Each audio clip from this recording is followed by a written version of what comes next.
Okay, we're going to get started. Welcome, everyone. This is our second workshop for proposal writing. We have some people who just emailed and said they're traveling or different things, but they're going to be here next week. And we'll send slides to everyone. And if you have to leave early and miss something at the end, just shoot me an email so I can make sure you get everything. We're going to send out slides, and we're also going to be giving you a link during the meeting today to work on a budget template. So if you at any time don't have what you need, just let us know in the chat or in person and we'll get you what you need. I'm just going to start off by giving a little bit of an overview of what we're doing today, and then we'll get started. We are going till noon, just so you know the time frame. Our goals for today are to talk about budgets. And also, like last week, we have a wonderful guest, Dr. Mark Hanna, who is in Writing, Rhetoric, and Literacies. And he is a scholar who has had much success with external funding and collaboration, and he's going to talk about that today. And after we get started for a few minutes. And Courtney is here on Zoom. You want to say hi, Courtney, to everyone? Hi. She is going to co-lead this workshop today. She's co-leading all of these with me, but she's really co-leading this because today's topic is much more her expertise. I have lots of practice with budget, but I have practice asking Courtney for help, which is what you want when you're creating budgets. So we're going to talk about key terms, breakdowns, the difference between indirect and direct costs, and then we're actually going to have you create a budget for the project that you're trying to work toward. And Courtney's going to be here on Zoom to ask questions, and you'll be able to email her and work with her this next week on your budget so that you can get it ready for either an upcoming deadline, a close-up upcoming deadline, or one in the far future. Before we do anything, I'd like us to revisit what we were thinking about last week in terms of a goal. And I did spend time with Courtney and look at the sheets that you turned in last week, which were your goals for grant writing, like what you're trying to shoot for, how much money you're asking for, the deadlines, things like that. Everyone has really realistic goals, which we were both excited about. Courtney was excited too. 3 people reached out after the workshop to set up meetings with her. I want to invite you to do that. Also, the seed grant for the Humanities Institute deadline has been extended. So if you want to, on a whim, go for a seed grant at this late date, it's still totally possible. So I want to encourage that as well. But what we're going to do right now is just start off with a little bit of writing for 3 or 4 minutes. And you can do this on a piece of paper or typing on your laptop, whatever works for you. But thinking about the grant that you want to go for in the future, whether it's a seed grant, an NSF grant, fellowship for graduate students, we want you to start with your budget. And I had a budget officer, I think I said this last week, tell me once, and I've never forgotten this, that the budget is your argument. And I often thought I have my argument and then the budget is just nice. It's this cool thing but really what you're wanting to do is so closely linked with your budget and what you can possibly do. So you may have dreams and goals, but you have $3,000 and the dreams and goals may be way bigger than $3,000. So you want to think about the budget as your framework and your argument. So I usually recommend starting with that and then working with your narrative. So first, we're going to spend 3 minutes answering these questions. What's your budget wish list? So with the amount of money you have and the goals of the project and the sponsor, what do you hope to do with the money? And another way of asking that is, what can money do to help you accomplish your goals for the project? Sometimes we in the humanities can get work done without money, but the money helps us do things more quickly. It helps us disseminate the work. It helps us sometimes get to the research, like an archive that we wouldn't be able to get to otherwise. Or sometimes a lot of you said this in your templates from last week, you want time. So thinking about how to give yourself time. That's why I write a lot of the grants I do, because I need time to do the work I do. All of us do. So I'm going to start the timer, and we're going to write for 3 minutes, and you are going to talk and share after this. So just, I always want to let you know that before. Let's go for it. Things. So we're going to think through our budgets today and think through the categories. And this is one thing that actually the first years of my career, I was really confused by, and I actually had arguments with my budget office because I had categories in my mind and I thought I could pick the categories, but it turns out the categories are pretty predefined in terms of what's the way we create budgets and grants in institutions like ASU. So we're going to talk about what those are, and there's also things that we may have categories for, like food, that aren't allowable. Or I just wrote a grant and I wanted to use it for travel, but travel wasn't allowable, so I had to rethink my budget.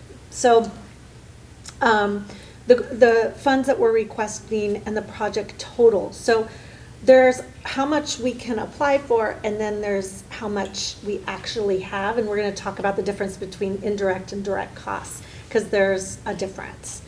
And what your budget, for the most part, is going to look like for all of us in the projects that you're going for, from what you shared last week, your budget's going to look something like this when you give it to Courtney, or your budget person. You will send a list of how you want to use it. So I had $8,000 for this grant that I applied for, and I broke it down in these ways. And I'm just giving a really quick overview of an example budget, and then we're going to break this down. So I got accepted, or I want to go and disseminate my work at this European Literacy Summit next year in Germany. And and the reason I want to do that is because I can talk with researchers there who will help me move my grant or my research forward. So I need to get there. So one thing I did is budget for travel and see how I set up the registration, lodging, flights, food per diem, train ticket from Frankfurt to Cologne. And then Courtney was helpful and told me that I didn't even know this, there's fees in Concur. So I added that. And then the other thing I wanted to do with this small grant was get some software to do data analysis. So I added that in because it's expensive. And the total is $7,984. And I don't think we have the fees built in here, but that's something that Courtney did once I sent this quick breakout for her. So I did some of the legwork looking at the costs. And I did this by looking in ASU travel system and, the same way we would plan any trip. That's an example of a simple grant. Then I've gone for bigger grants, and this is something that Mark, our guest speaker, is going to talk about in a few minutes because he has some really big grants in his wheelhouse. And when you're dealing with a really big grant and it's multiple years, your budget is going to be much more complicated. And you'll see there's lots of salary. A lot of times when you have a big grant, you want to pay for salaries, summer salaries. We're going to talk about the different kinds of ways to pay yourself or others today. So you can see grant budgets can be really complicated. And this is just a really quick screenshot with lots of money for different grants for period 1, 2, 3. And this actually had 5 years attached. So before we do anything, though, I want to take a pause and introduce Dr. Mark Hanna, who is our guest today. And he is an associate professor here in the English department. And his work examines intersections of law, rhetoric, and he has an expertise in complex multidisciplinary problem-solving context. And he has a lot of experience, as I said, collaborating with teams to get funding on different kinds of projects, and he's received funding from organizations like MLA, NSF, and recently the USDA. So I'm going to come out of these slides and then share his with you, and then he will sit where I'm sitting.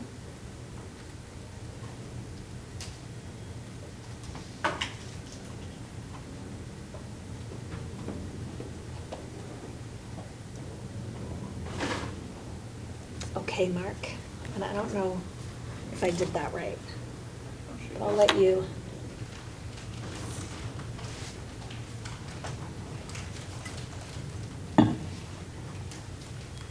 Okay, hello everyone. Thank you for attending this morning.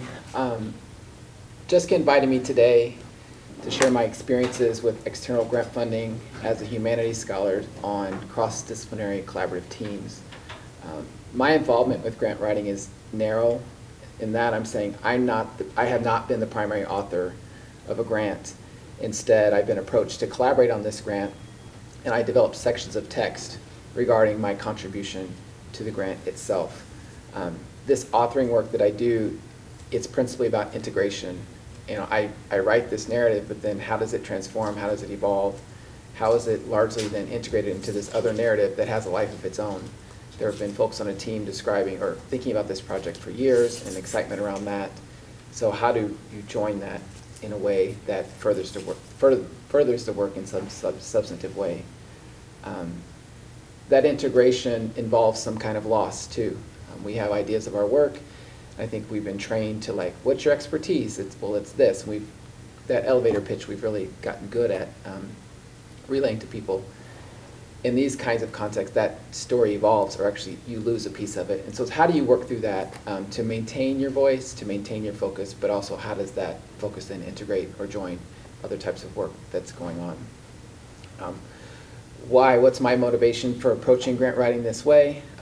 2 reasons. Just transactionally, high dollar grants are collaborative in nature typically. The 2 largest $5 million grants that I've been on, another one's $200,000, alone I couldn't do that.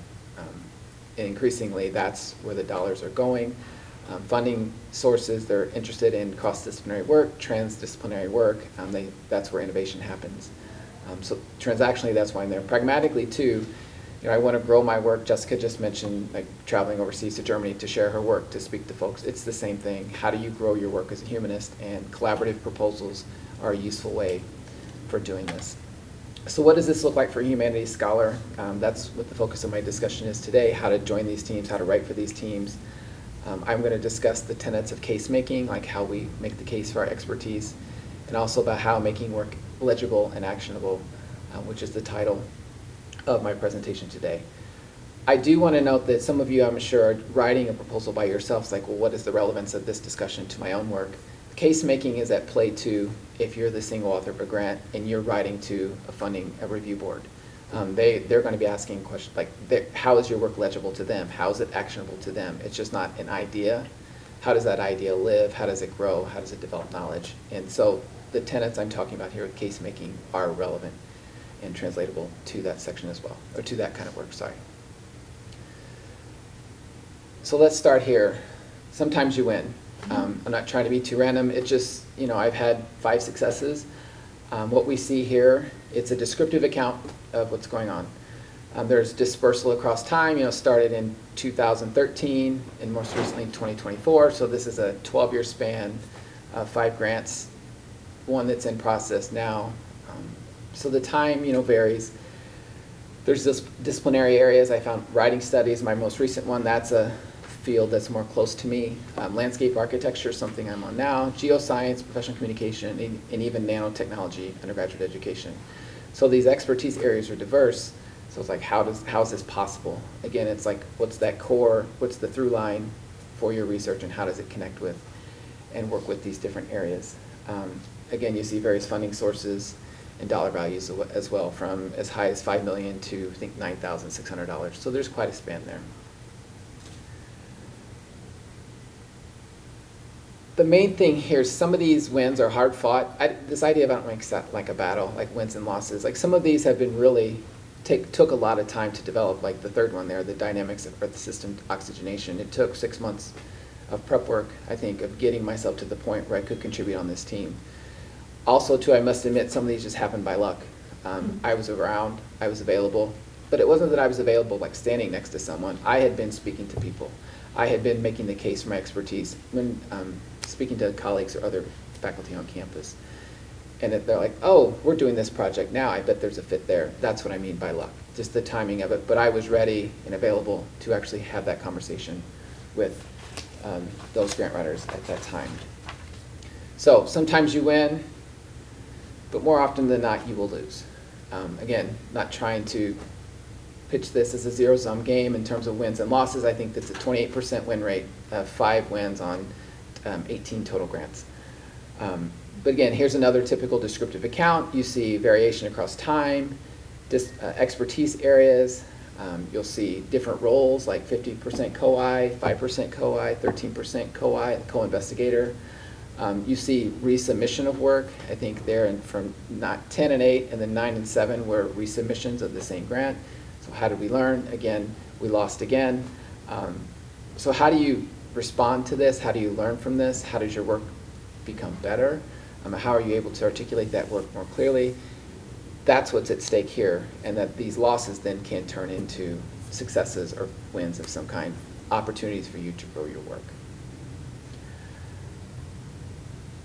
Something I want to point out here is like a lot of these, through these losses, I learned myself what my work was. Like when I first started here at ASU, I thought, oh, I do this kind of work, and that elevator pitch then 13 years later now, it's much different. And so it's like giving yourself the grace to grow and allow that expression of expertise to develop over time, and give it the chance. That loss, there's growth in that too. It's like, oh, it can become this as well. That so that what is lost or sheared away, which I'll talk about here in a moment, from a particular expression of a project idea that you have, it grows in new ways that aren't unanticipated. So what does it look like, again, as a humanities scholar to participate in this landscape? Today, I have a simple agenda. What did it look like for me across all of this work? I'm laying it out here as a 4-step process. It will come across linearly. However, grant writing is messy. It's not neat. But I'm offering this as like a heuristic of sorts to think about, okay, if I want to get from point A to point D here, what are some intervening steps that I need to think about? Or maybe not steps, but what are the kinds of work that I need to do to prepare myself to be available, to allow myself to be invited to work on a grant and then to write and participate in that grant as well. I'll introduce each part of the heuristic in a separate slide, and then towards the end I have an example from one of the grants that I was on, in which you'll see the growth of a description from 3 different drafting sessions. And I will talk about the different aspects of case making that I will lay out here in the next few minutes. Okay, first off, the scoping of humanities expertise. This is the initiating step. I call this the conditions for case making. Like we scope, it's like, what is this thing? How can I put parameters on it? How can I put some specificity to it so that people can recognize what it is and find ways to integrate with it? Conditions for this are not preformed. They're not laying around. You have to cultivate them, and you have to shape them for specific audiences. So let's take a moment now first to reflect on how we conceive of humanities expertise. Again, we're trying to scope it here. So often we begin with this question: what work does humanities expertise involve or perform? And take a moment, write down 5 or 6 things for yourself here. What does it do? What is its work? I think there's a lot of default responses that, critical thinking, creative problem solving, it's about communication, it's about empathy. These are a given. We take them as true. We accept them. How are those kinds of work read or interpreted by others that you might be working with? Okay. As we think about, too, what is the work that this does, the first question is a descriptive question. It's here's how I explain myself to people. But within that descriptiveness, there's also a normative component to it. Here's the value of it. Here's why this work is valuable, what it's good, what it does, how it transformed other kinds of work. It's the way we perceive our work and its value to the larger public. I know we've all heard jokes about getting a degree, being an English major, whatever. That's what's operating here. This value, the tension between the value we see and the value that the public sees. So rather than getting involved in answering these 2 questions really strongly, I ask us, well, what happens if we ask instead, how is humanities expertise legible? And by legible, it's how is it comprehensible to collaborators? How do we express it in lay terms? How is it relational? I have in my mind, it's this thing, but how does it connect to others, types of work, or work practices, or content areas? Main thing, can collaborators see themselves in your work description? When you start talking about creative problem solving, or attending to the empathy or interpersonal components of creative problem solving. They're sitting there like, okay, what does this mean? I'm thinking about isotopes and other types of geoscience concepts. I don't see the alignment here. So how do you create that space for them to think and see themselves in your work? At the same time you're thinking about legibility, you're also thinking about how something is actionable. How can it work forward? It's not just you sitting at a desk, analyzing some text, interpreting it, this hermeneutic work. It's like, what does that interpretive analysis do? How does it create conditions for other work to take place? How is it as a prerequisite of sorts for other work to take place? This is where case making is like you are crafting a very narrow, specific expression of the work that your research does.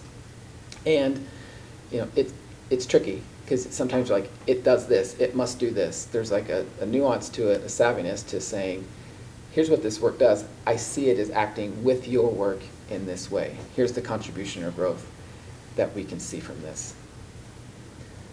Again, what I want to say, what we're doing here in case making is we're working with stereotypes, misconceptions about what it is, the work that we do.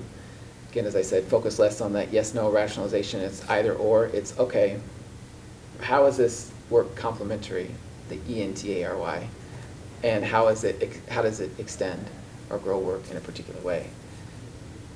This isn't a compromise. As we case make and make it legible and allow for it to fit other areas, it's not a compromise. It's what I call authoring and re-articulation of that expertise. That legibility is a re-expression of that work for others and the work that they do. Again, this is hard work, and I'm encouraging us to resist this desire to say, well, not desire, this instinct to see it as loss. It's not loss, it's growth. So after we scope humanities expertise, you're thinking about who it is I'm talking to. Like, how am I going to express and make clear what it is, that the value of this work that I offer to a particular grant. The next step is like you're imagining what does it mean to join a collaborative team.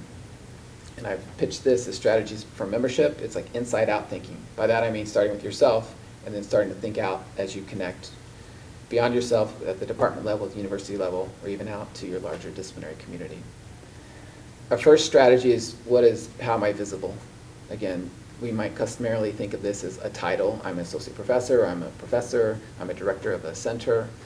Here's a role, here's my principal responsibilities. I'm known for doing this. What's my research record? Here's my Google Scholar profile. You know, in the humanities, the citation counts aren't that high when you're talking to somebody in the sciences who has like 25,000 citations, and you're like, what do I do? So there's this incommensurability between the two research records, so how do you translate your successful research record to that 25,000 citation scholar that you're working with?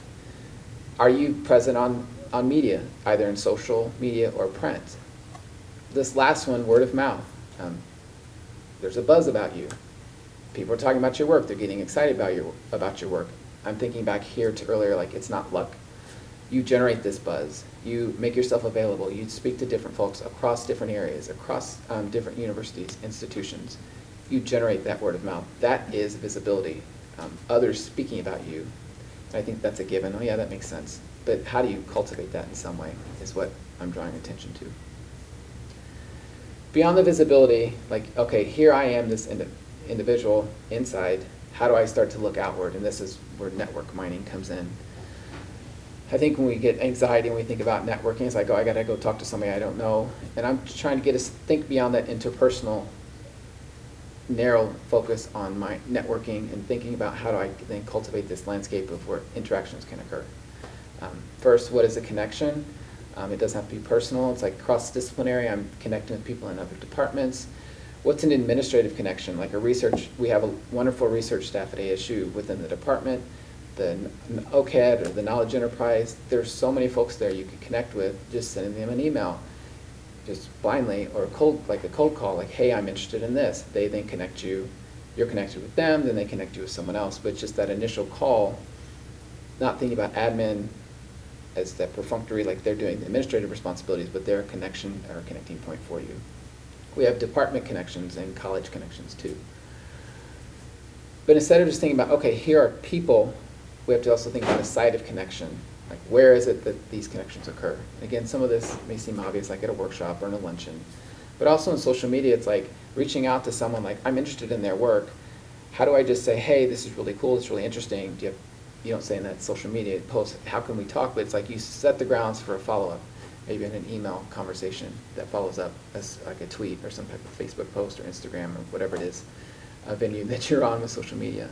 Also hallways and classrooms, like the classroom, a lot of grants have, what's the educational impact? What's the broader impacts? So thinking about working with a teacher, or somebody else talking about their classroom experiences, like that notion of like what the pedagogy is research. It is action that funders are interested in. Beyond the network mining, you have to think about interactionality and not transactional work. I think it's too easy to say transactional, like if I join this team, we can expect this outcome. You know, this dollar value, this output. And I mean, it's easy, it's a simple way to think. You're coming in to fit a need. But how do you get beyond that transactionality and develop a relationship, not just personally with the collaborators, but also relationships between content areas? Like one grant I was on, like, I'm going to do discourse analysis, and they're looking at me. I'm like, discourse analysis is a friend of carbon isotope fractionation. It's like, how do you build these relationships? The content, they have relationships too, beyond just the personal, between researchers on a team. So how do you begin to develop your thinking in that way? Lastly, this idea of articulating impact. This is the predictive transitional moment. Like, you've been trying to join this team, having this particular conversation. Now you're saying, here, this is what you can anticipate from my work. This is how I help grow your work. It's not just about what I can do to grow my own work. Impact, too, it's thought in terms of, like when you write a grant proposal, it's like, here's the projected outputs, conference presentations, mentoring opportunities, funding sources. This idea of lay participation, what are the broader impacts? This is how the community will benefit from my work. It's not just within the academic institutions, we're getting outside the ivory tower. Also educational, which I spoke about a moment ago. And lastly, funding agencies have priorities. They say, this is what we want. Can you speak directly to that impact and translate what it is you see your work doing in terms of those agency priorities themselves? So as we think about impact, that's how we get to this notion of participating on a collaborative team, the third aspect of this heuristic that I'm talking about today. Simply put, it's like there's this distinction between primary and secondary work. Primary work is original and consequential. I know sometimes we get too caught up in like, oh, my work is the first done, or it's original, it's not copying of someone else's. This is where we want our work to be. How do you make that argument, though, to someone who doesn't understand the originality of the work that you're doing? So here, how do you talk about knowledge creation? My work is producing this knowledge that has application here. It's independent. It doesn't depend on some other area of research.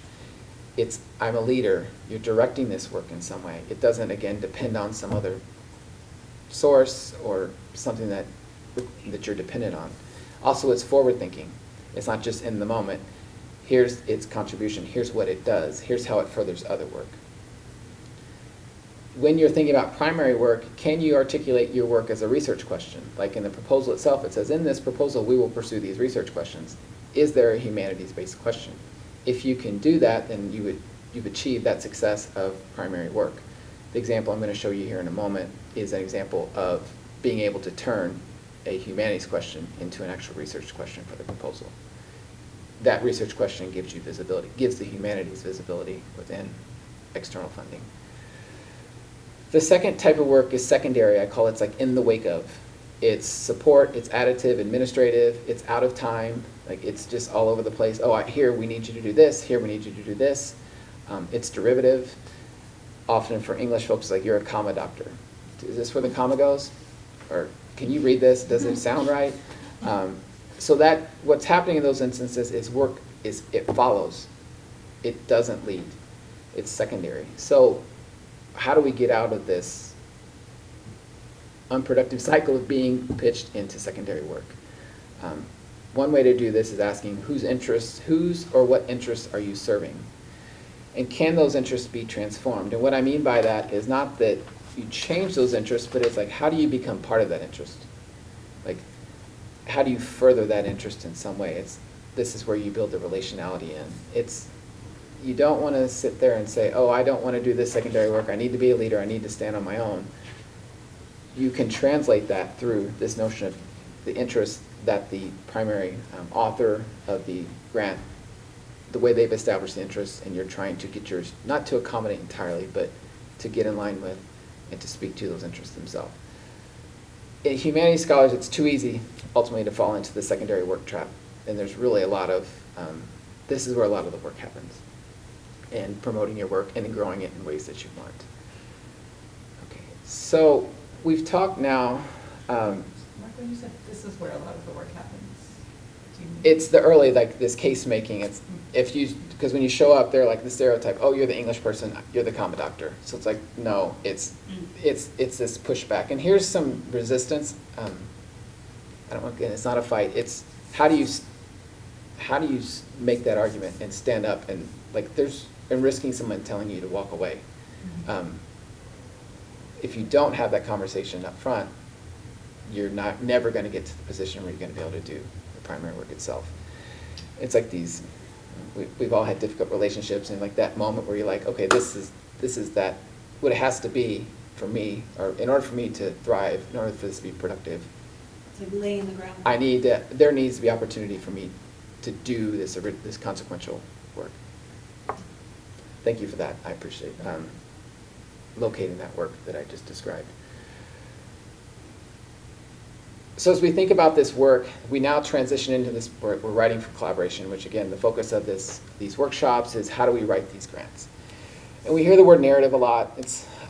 Narrative is powerful. It's the way in which we express ourselves. There's storytelling to it. There's history to it.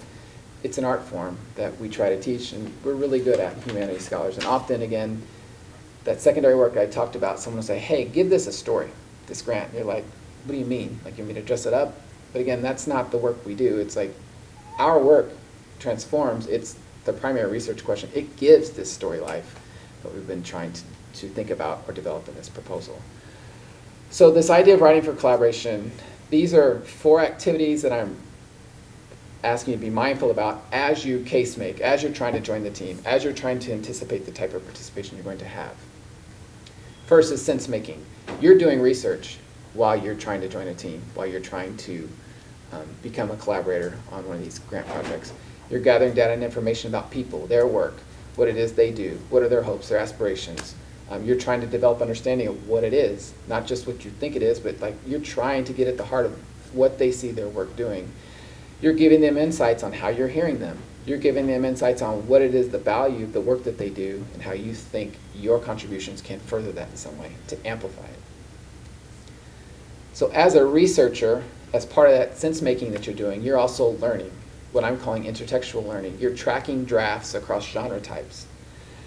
When you are asked to write on a collaborative proposal, like the first time I was asked, I was like, the management and integration section, which is like page 10 of the grant. They're like, I need you to write this. And I'm like, huh?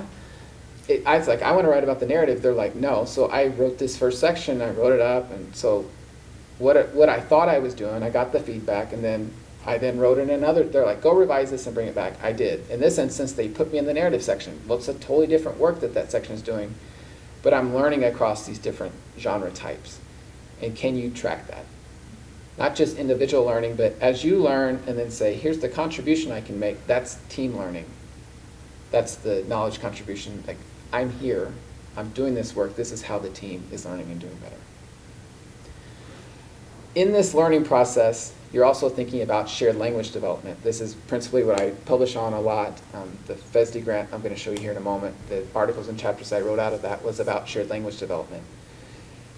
And what I mean here is like, how do you acknowledge your own language tendencies or semantic tendencies, and how do you surface them? But at the same time, how do you surface your collaborators' semantic tendencies?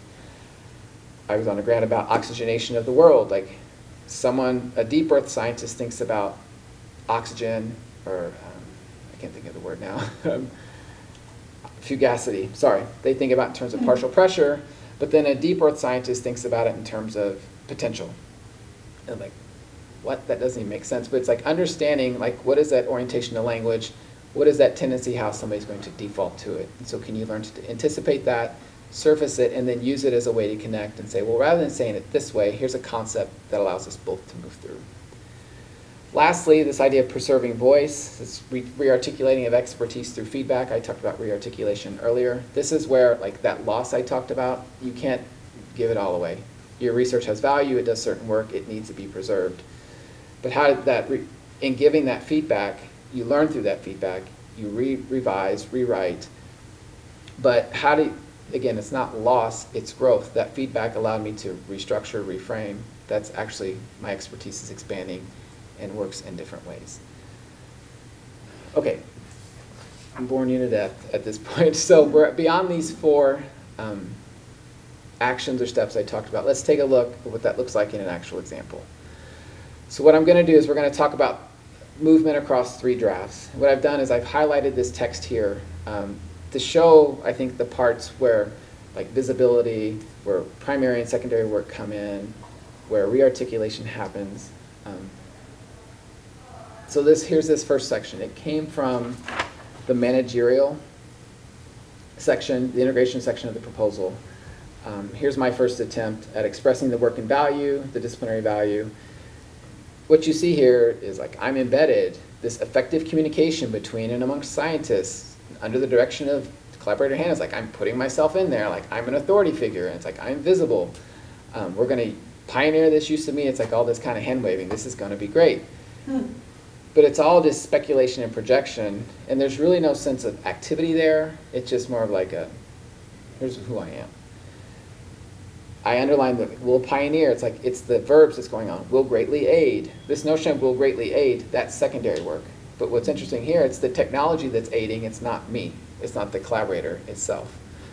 So this is a very dry, it's not much there. In fact, the drafting comment I got back from the PI said, is this sort of the stuff that Mark wants to do? It sounds flat and hand-wavy. Needs more spark and specificity. And I was like, oh my God, I'm never, floored. So I was like, what do you do? But I was like, he's right. So what happens here? So moving to draft 2. Now we're in the narrative section. So you see that yellow, that before it was like all these kind of hand-wavy statements. I say here, to do science disciplinary, you need to communicate effectively. The must, it's like, that's that power. It's like this assertion. The primary, it's like trying to really draw emphasis to it. Using a rhetorical lens, it's like bringing in that expertise. And then you see the other green areas. It's like, here's that disciplinary expertise. This is the lingo. What does it mean to communicate structurally? What is linguistic and semantic communication? What is praxis? There's a mistake there. The feedback on this one was like, what are you talking about?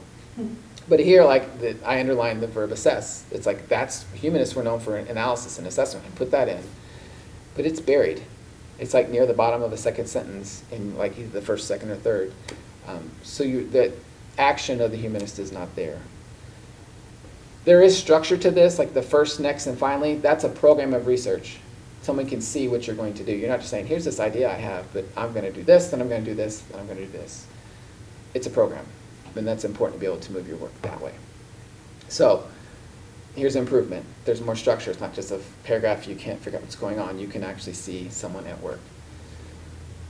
So it's getting a little less hand-wavy. The comment, I didn't write that one down. It's a little nicer that time. So now we moved to this final, what it ended up at. This is a section in one of the, in the narrative itself. So truly transformational science. It hinges upon inspiration. It's derived from collaboration. It's like that action's derivative. It hinges, like we see this work that we're doing. The identification and removal of barriers are keys to creating, it's like that notion we're developing, this is knowledge creation, a fecund environment where transdisciplinary research does not simply intersect, but explodes with imagination. That gets a little like, I benefited from some help here with the research admin person in OKIT that I was working with. They're like, they put this language in, they're familiar with what program officers or the review board's like. So I'm like, okay. But what's explicit here is that blue. That's the research gap. This is the work that this is going to do. Recent work has examined, it's this prior stuff. This is, I'm setting up the need, how extremely disparate intellectual disciplines address this problem, these insert references, and then with less focus on sub-discipline dynamics. That's the research question. Often in interdisciplinary research, it's like the communication within the team. Well, on large teams, within one discipline, there's this sub-disciplinary communication disconnect, and we're saying that's what's happening in this instance. But again, the examination, I underlined that verb there, that's, again, that humanities expertise. But what's important to note here is like it's expressed in lay terms. It's not using that green language. You only see that show up once on this. But the idea of insert references, that's other people's voice. You just have to demonstrate there's a research record out there in the scholarship. People are interested in this. But you're not saying so-and-so did this or so-and-so did this. You're just allowing the string sites to do that work for you. Your work is principally stated here. The latter, unique opportunity, it provides a microcosm, could potentially be scaled. Again, it's this action, this work that it does. Most importantly, the lingo is down to 2 words, and it's in the very last line of this section. So here's like, is that loss? Yeah, maybe. But it's how we speak to people in lay terms. So again, that was the biggest success, I would say, in this instance. So across this, this development, that took probably 2 weeks, 2.5 weeks, while the other pages were being developed. I think in some, that last third slide, it ended up being 1 page. It ended up being 2 pages, and then we pulled sections of it and put it in the different parts of the grant.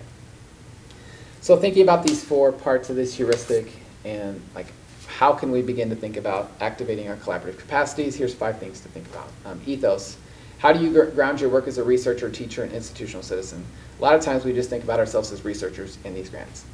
But they're interested in teachers, like again, at the educational capacity, because we're training the next generation of scholars.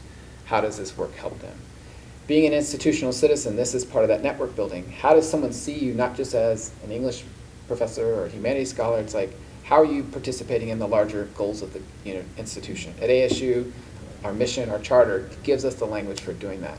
Are we embodying the values of the institution that then joins with the other folks on campus who share those or work towards supporting those same goals? This idea of an existing network, how and where are you embedded locally and nationally? I think sometimes what is the local? We think, oh, it's only this department, but again, there's so much going on here. Again, how is ASU connected to the larger national and even international community? One thing I will say here, no one has ever said no. Not no, I don't want to work with you. It's like, no, I don't want to. No one's ever said I don't want to talk to you. They're like, yes, I'm excited to learn about what you do. They welcome it. So you have to accept that. It's part of the mission of like, we do transdisciplinary work, we innovate. This is in this community and everyone knows that, and we live by that, by those goals and values, and it's not scary. I guess that's what I'm saying. People want to work and draw from the humanities to grow work in a certain way. Next, what's your research core? What's your kernel sentence? I know, as I said, my kernel sentence I thought was this one thing in 2011. It's a very different thing now. Like, how does it, the kernel's still there, but that sentence or two has expanded. I have like a document that I can copy and paste. Oh, here it's this, here it's this. Just learning how to move that and let it travel differently across grants is important. Last, cementing tendencies. What are your default language patterns? Like, how do you talk? That seems stupid to say, but it's like, where are you, when someone asks you a question, where's your instinct go? How do you not fight that instinct, but how can that instinct transform in some way? How can you adapt it to meet the needs of this particular situation? And lastly, pathos. It's like the affective interpersonal dimensions of the proposed research. This will sound strange, like how can you be a human? How do you have people, they see you as a human? Like you're not just this research scholar who talks about all these arcane things. You're a person. You have excitement, you have fun. Like how does that show up in your interactions? And can they see it in your writing? And like how are you a person? People want to get to know you. It's great to work here at ASU. There's a lot of respect across different departments, as I was saying, across the institution. Like, be yourself. And I know it's easier said than done sometimes, but it's really give yourself the freedom and the grace to just have fun. Thank you. I'm open to questions. I don't know, Jessica, if anybody has questions, I'd be happy to answer them. And as always, feel free to follow up if you have questions. Thank you so much, Mark. That was free. I will seriously read stuff, so. Yeah, Mark's just saying that he would seriously read stuff, so as we're drafting, he would be willing to read. And it's so amazing to have a scholar who's sharing his writing process and to see sort of how it's a collaborative process. And in the humanities, a lot of what we do is not always collaborative. So grant writing is kind of a new, scary place to enter into, but, you know, and he did such a beautiful job of sort of sharing on how to do that. One of the things I love that Mark shared was the idea of being yourself and showing up to meet people and collaborate. And I have an example of this. I came to a Humanities Institute event 2 years ago, and at that event, we were drinking coffee, and someone had come from another school on campus to hoping that I was going to be there, because I think Ron, the head of the Humanities Institute, had said something about it. I don't know. But it's a random event that I happened to show up at, and I met this other professor from a different school, and he and I ended up collaborating on a grant that year and got it for $1 million to do professional development. And it wasn't as random as that. It was kind of building connections here with the Humanities Institute, but also kind of putting myself out there and showing up to things. So I think what Mark was saying is, like, it sounds a little woo-woo, but it's not. There's people and there's grants, and you can't get those grants unless you, those bigger grants, unless you kind of make those kind of connections. So anyway, thank you, Mark. So we're gonna move now in the last half hour to really talk about the budget. And we're going to talk about budget categories, and Courtney's going to chime in a lot here as well. And what you're going to do by noon today, we're going to have you walk out with a budget template. And between now and next week, what we'd love is for you to turn this into Courtney with your wish list and your categories, and then she and I can help you and give you some feedback to move this forward. So here are the overall budget categories, and then we're going to get into more detail to set you up to think about this. And some of the things to know about budgeting is it's really strategy. It's a kind of argument making to think about, what do I prioritize more than anything else with this grant and this project? And for me, it's often time, right? Sometimes it's travel. So thinking about how you can pay yourself first, you are expensive. So you are the most expensive thing actually to pay because of your salary. So there's creative ways of paying yourself and getting yourself time, and we can talk about that. One is to give yourself summer salary. You can't actually pay yourself salary during the year with grants, but you can pay, you budget for an FA to teach one of your classes. And that's different than a course buyout. A course buyout is actually paying a portion of your salary, but which is a lot of money. And in the humanities, that's often too much money. But for an FA to teach one of your classes, it's closer to like $4,000. That's including fees. You can also get student support, undergraduate students and graduate students. So we'll talk about that. Travel is pretty self-explanatory and is really important for the work that a lot of us do. Materials and supplies, if you need books, if you need access to a camera for recording, things like that. Consultants, non-outside ASU support. So I often, in my research with schools, I pay teachers to do things like professional development, to go through trainings connected to my research and work. And so they're outside of ASU, and so we pay stipends to them. Computer software and equipment. In the humanities, we don't usually buy huge machines or things like they do in the sciences for labs, but computer software for data analysis. Food is really helpful for meetings and events. It depends if it's allowable, and that's something you want to read and figure out. And then indirect costs. And indirect costs we'll talk about in a minute, but those we have less control over. That's just, it comes off the top of every grant. Courtney, are you going for this one? Or me? Sure. Yeah. So, direct and versus indirect costs. Direct costs are going to be anything that you can represent with the funds and seek from the funding source. There's going to be restricted items, so you'll have to read the funding announcement for that. Indirect costs are going to be all the things that you can't necessarily see, but will keep the institution running. So that's like light bulbs, that's going to be like your research admin, costs you can't necessarily put a number on, but are a part of the institution. So basically, indirect costs go to ASU.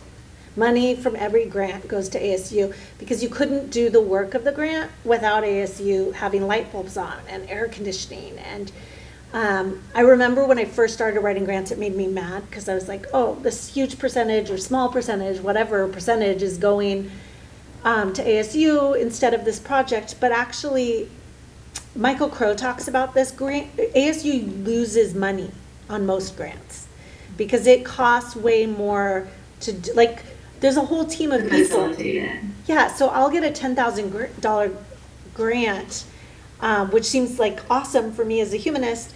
But then, Courtney's helping me with that. Rochelle, Lorinda, there's like a team of 8 people helping me, and their salaries aren't just to help me, but they're helping other people too. But the reality is that they wouldn't be there unless there was funding to support their work. So that's the way I think about it. And so we have here just some examples. Direct costs are payroll, materials, supplies, travel. This is your wish list. You are creating the wish list of direct costs. The indirect costs are what Courtney or someone like who's a budget officer will help you figure out. It's a percentage of the total. And oftentimes, if it's a smaller grant, the grant will tell you if there's a limit to the indirect costs. Sometimes when you have a smaller grant, it'll say the indirect cost can only be this amount, a percentage. Big grants, like what Mark's talking about, often take 50% indirect costs. Huge grants, it's a huge amount that goes to the institution.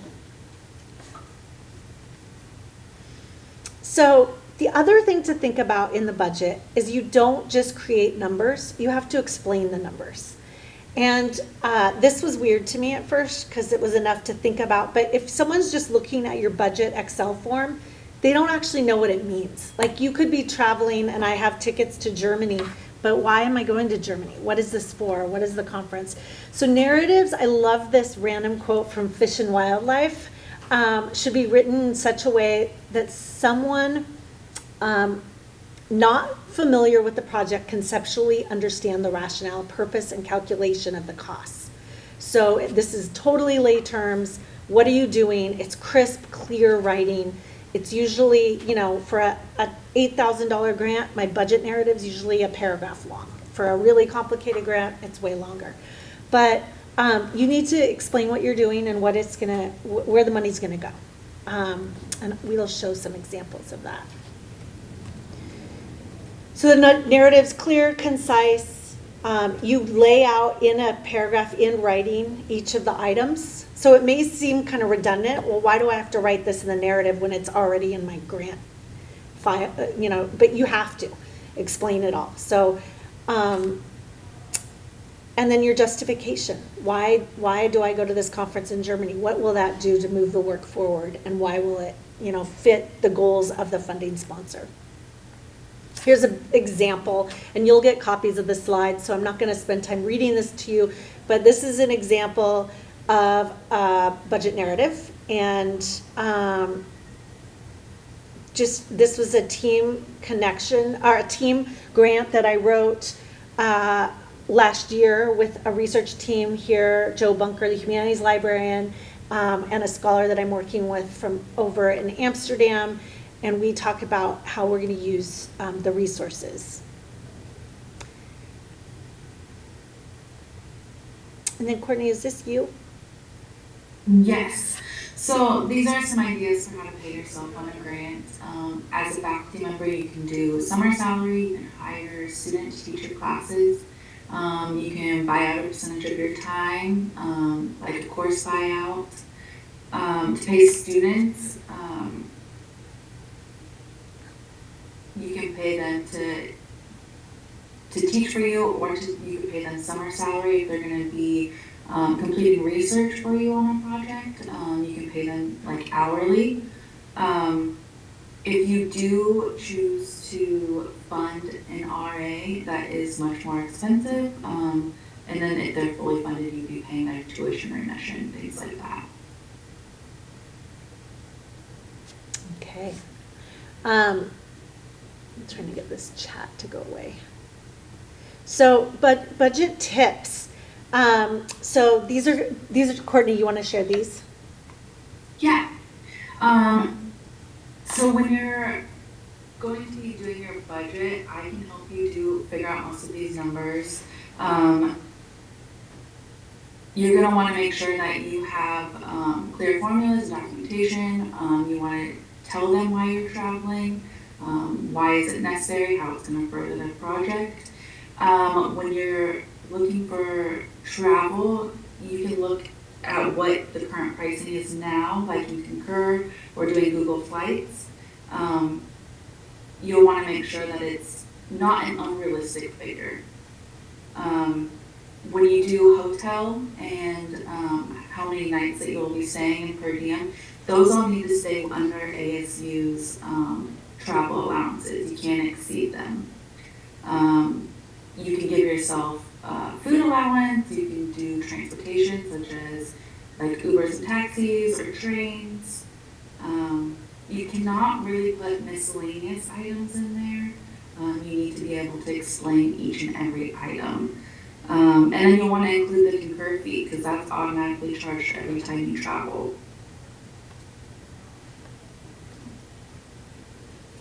Other direct costs, equipment. Typically we don't use this very much in the humanities because this is going to be an item that's over $5,000. Typically what you'll use is supplies and materials, like books, office supplies, supplies for workshops. If you need software, that would be under computer software, things like that. So indirect costs, which can also be called F&A or overhead, this is all going to be the things that you don't see. So maintenance to facilities, utilities for all the buildings, library support, general departments such as your BOS, your RAs. This is where their salaries are paid, help pay them. And then just if you want to click on this link, this will take you to the F&A site. So this will tell you, you know, what they are, what they do. And you actually don't have to do this. Courtney does this. So Yeah. you don't have to worry about figuring out these rates. I've never done that. I've always asked the research support team to help me because it's just not in my wheelhouse. But this is good to know, right, Courtney? Yes, so if you ever have questions about how these are calculated, ASU has a standard F&A rate with federal sponsors. And so we can only use those rates for federal foundations. They'll usually set their own. And these are all going to be in the funding announcement, which I can help you navigate through. And this slide kind of shows you how it is approved through ASU. You would start with, like me, talking to me about your budget, and then we'll route the paperwork for you through ERA, and that will go to your department chair or your unit supervisor. And then from there, it will go to the college to approve, and then we would forward it on to ORSA for their final approval. Then once you get all of these approvals, you would be able to either submit to the sponsor or I could submit on your behalf. And this is really important to know because when you're creating your timeline for when something's due, you want to provide, like I usually think of a week. I want to be a week early before the deadline so that Courtney or whoever has time to move it up through approvals. If you are done the day it's due, it's going to be really impossible to get all the approvals through. So you want to work backwards thinking about the approval process. It's also strange to me, even after 18 years, I'll write a grant, have it done, send it to Courtney and say, I'm done, here it is. She will, this is not strange, it's awesome. She'll give me feedback and edits and then say, okay, I'm moving it through the approval process. And then once it's done, I'll let you know. And then you can submit it. I always email her usually once or twice. Is it done? Is it all approved? Like I never totally know, even though she always will tell me. there's this little period of waiting before all the approvals are made, and then she'll finally say, okay, now you can submit, or I can submit for you. But just because you're done writing it doesn't mean you can submit it until it's, you got to get approved to be able to do it. Sometimes the college, I've never had this, and the humanities usually doesn't, but sometimes grants are really complicated and college and university has to promise things. And so they need to be able to take the time to read and approve, and they have teams that do that. So the next thing that we're going to do, and we'll put this into the chat, and this was also emailed to everyone when we started. So in your email, you should have this template. But what we're going to give you time, 15 minutes now to do, actually 10, and then this will be what you'll do between now and the next time. We'd love it if you could work on this and actually send it to us by the end of Sunday, so that when Courtney and I meet next week, we can look at your budgets and give you some feedback, or kind of see if we need to meet, or we want to be as helpful as possible. And Mark also said he wants to be helpful and he'll help you read. So what we have here is a template, and it actually has the formulas in it, and it has the key categories. You don't have to worry about filling in all categories. Obviously, if you're writing a grant that doesn't have enough money for salary, you're not going to be able to do salary. So you may just skip to the travel and supplies and things like that. The other thing is there might be things in here you don't know what they are, like the ERE. That's benefits. So if you're paying my salary in the summer, that's a whole summer salary is 3 months plus my benefits. And I don't know how, that's where I get help from the business office, and Courtney helps with that. So what I'd like you to do, we invite you to take some time to just dream and to put numbers in. And this is actually a really collaborative process. What you'll want to do is make a copy of this, obviously, and download it so that it's yours, and then work in it, and then send it to us so that we can help you. Actually, send it to Courtney. She's also here on Zoom to help you if you have questions now. But we want to give you time to play around with this and in real time work, because the budgets can feel intimidating, and just know they don't have to be. We can help.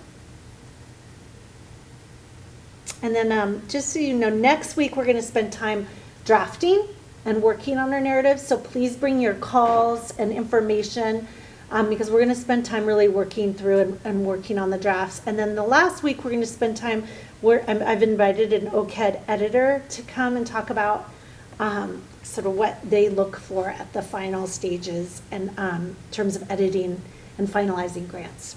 So I think you said the humanities one is moved from the 4th of November to when? When is the seed grant now due? Do you know, Courtney? November 4th. Okay, still November 4th. It was the 21st, so October 21st. Oh. So we extended it 2 weeks. Okay. More than enough time. Thank you.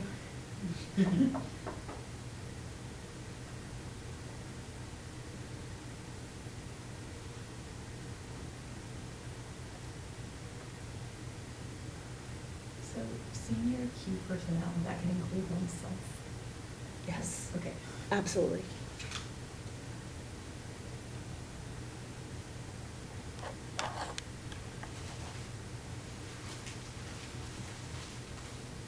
So it was interesting because, last week I said about the AZ Humanities grant, and I had a call with them, but they can't fund anything that looks like research. Oh, because it's more about events. Yeah.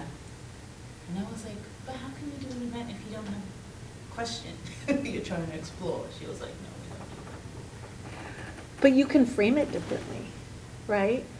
As an event, rather than, it's part of your research, but you just frame it differently. Yeah. Yeah. That's the work there.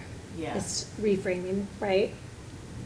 Yeah, which is what it was at the moment in time, it was hard for me. That's Yeah. the thing with grants, right? You have to be able to, Yeah. you have to be nimble. Yeah. Because I was just like, how can I not have a research question? Like, I didn't even think about, well, it can be after, or it Yeah. can be dissemination of the research, or, Yeah.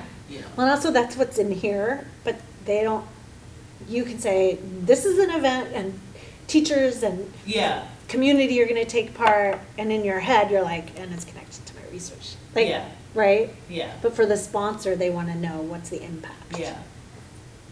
Yeah. So I could like take people to an archive virtually. Totally. That's cool. That'd be fun. That's really cool. I'm gonna do that. You can steal that if you want.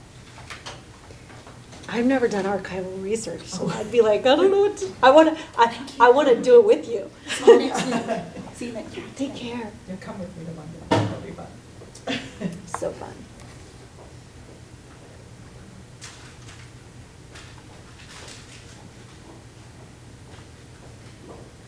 What does ERE stand for?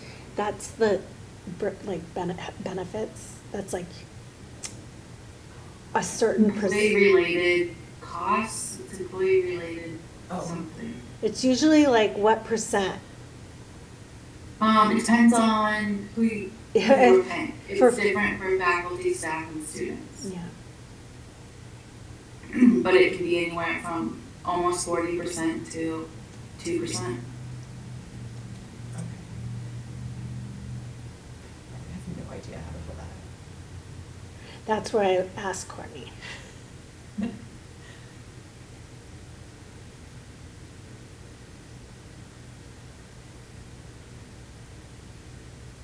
Courtney, do you see that in the chat from Angelica?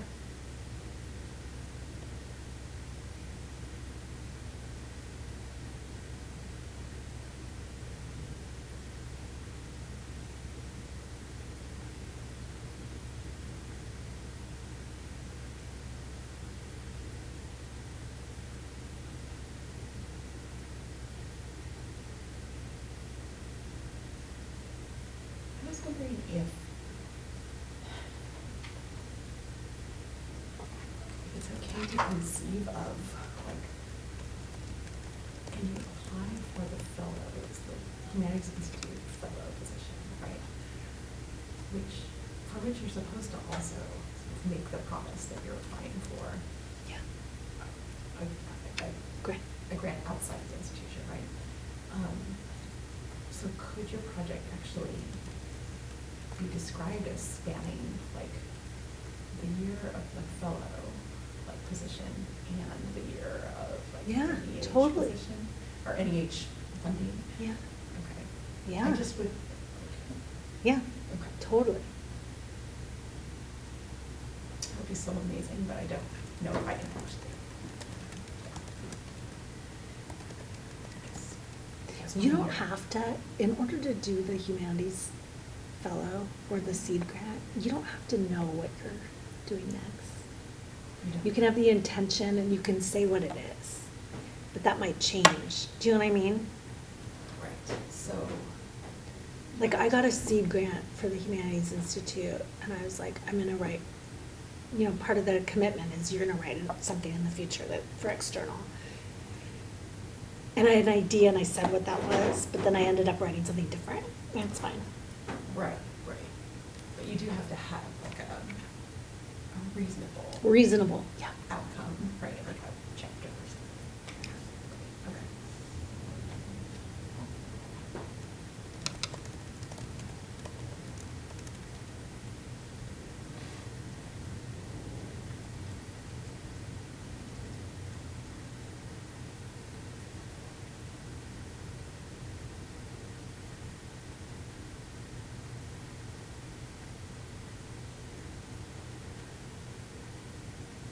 I had not realized until I went to the archives that there's so much that's not digitized. That's amazing, and that's why you need to go, Yeah, right? there's just, National Archives has tons of material that's just like crammed and. Isn't that amazing? Yeah, it's just weird. But also kind of awesome, like the whole world isn't digitized. Yes, that's true.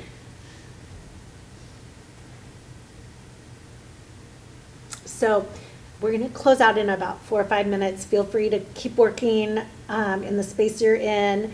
And Courtney is available by email. I am too. She's more helpful with budgets than I am. And also, if this template is confusing, and just to be really transparent, it is for me. I don't usually start with a template. I start, and I had a screen that I shared earlier, I literally just make a list and send an email to Courtney and say, this is what I want. Like, this is my wish list. I've done the research, so I'm not just saying like, I want a plane ticket to Germany. I know how much it costs. So I do the work ahead of time, but I'll just list off as far as I can get with what I know how to do. And then I say, can you help me? I don't know the ERE. I don't know how this works. Or if I have questions, like I want to get help, but I only have $2,000. And she'll say, you probably want an undergraduate student, not a graduate student, because they're, if that'll help you, that's less expensive. So just so you know, don't let this template intimidate you. And you can use email or a Word doc and just shoot Courtney an email. And we can you can send me your wish list, and then this is what I would send back to you. Is the itemized budget. Yeah.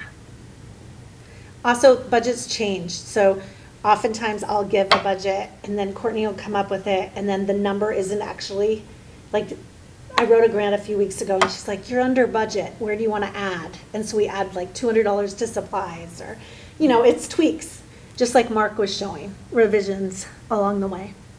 But I want to thank everyone for joining us, and we will be back next week. And if you can come in person, it'd be awesome. There's food and coffee.